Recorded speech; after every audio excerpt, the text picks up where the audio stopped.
kontra sa bagitong boksingero na si WBC welterweight champion Mario Barrios ngayong July 19 sa Las Vegas, ay posted naman sa official website ng Viva Promotions ang huling sparring ni Manny Pacquiao, na ayon sa pahayag nito ay ito umano ang huling hard sparring ni Pacman sa kanyang huling pagsasanay, kung saan ngayon nakaharap nito si Saul Bustos sa Wildcard Boxing Gym sa Los Angeles. So lumalaban itong mga idol sa welterweight division na sakto sa timbang na lalaroan ni Pacman. Subalit 2023 pa itong mga idol na huling napalaban na sa kasamaang palad ay natalo ito. Well idol, base na rin sa timbang nito sa welterweight ay matagal na itong hindi napapalaban, kung kaya't hindi na rin natin masasabi na pang welterweight ang bigat nito.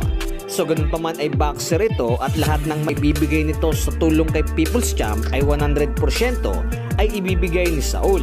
So 2 linggo na lamang mga idol bago ang bakbakan na ito, kung saan ay pinag-iingatan na ng kampo ni Pacquiao ang ilan sa pwedeng hakbang na para sa pagpapakondisyon sa katawan nito. So ayon na rin mga idol sa panayam kay Coach Buboy Fernandez nang matanong ito sa page ni Pinoy Boxing Prodigy na patungkol sa kondisyon ni Pacman, ay ayon kay Buboy ay hindi pa rin nawawala ang bilis nito at naniniwala ito na kaya pang makasabay ni Pacman kay Barrios. So nang matanong naman ito kung ano ang kanyang prediksyon sa bakbakan, ay ayon kay Buboy ay gagawin daw nito ang lahat na para manalo ang kanilang alaga sa laban. So kung mapapanatili naman mga idol ni Manny Pacquiao ang ganitong bilis sa itaas ng lona sa araw ng kanilang bakbakan, ay may pag-asa ito na manalo.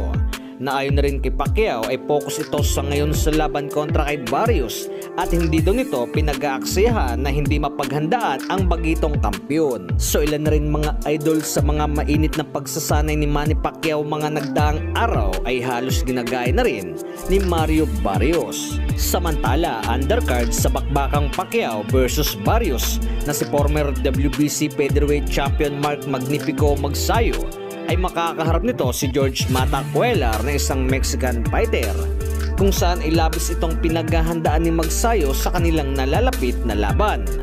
Na ayon kay Mark Magsayo ay hindi nito minamaliit ang kanyang makakaharap at ginagawa raw nito ang ilan sa mga pagsasanay na para manalo sa kalaban.